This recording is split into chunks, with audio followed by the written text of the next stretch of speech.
अहमदपुर शर्किया से खबर शामिल करते हैं। अहमदपुर शर्किया सरपरस्त आला सैयद नाजिम अली बुखारी, सबजपोश सरपरस्त सरदार एडी खान जलवाना, चेयरमैन सैयद सदा हुसैन मुबीन रिजवी, सीनियर नायब सदर सैयद ख्वाजा शुएबुल हसन और जनरल सेक्रेटरी जाहिद हुसैन मुगल अंजुमन अज़ादारी हुसैन ने नई बॉडी तश्कील दे दी। इनको मिसाली अमली कारकर्दगी और खिदमात के इतराफ़ में मिल्लत जाफरिया ने मुंतखब किया। इन ख्यालात का इजहार ज़िला अमन कमेटी के मेंबर सदर अंजुमन अज़ादारी हुसैन सैयद ख्वाजा महबूबुल हसन ने दुबई से वीडियो लिंक पर खिताब करते हुए किया और कहा कि मिल्लत जाफरा ने मुतफ़िका तौर पर अंजुमन अज़ादारी हुसैन, अंजुमन सादिकिया, असनाए अशरिया और खैरुल अमल ट्रस्ट तीनों तंजीमों को यकजा मुतहद कर दिया गया है।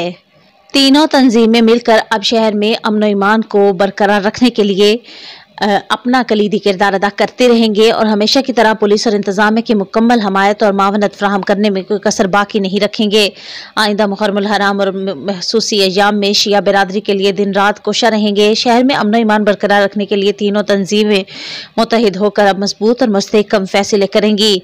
सैयद ख्वाजा महबूबुल हसन ने शिरकत करने वाले इलाही साइंस दारान, इमाम बारगाहों के मुतवल्लियान और 9 मुंतखब ओहदेदारान को दिली मुबारकबाद पेश की। रिपोर्ट सैयद इमरान बुखारी।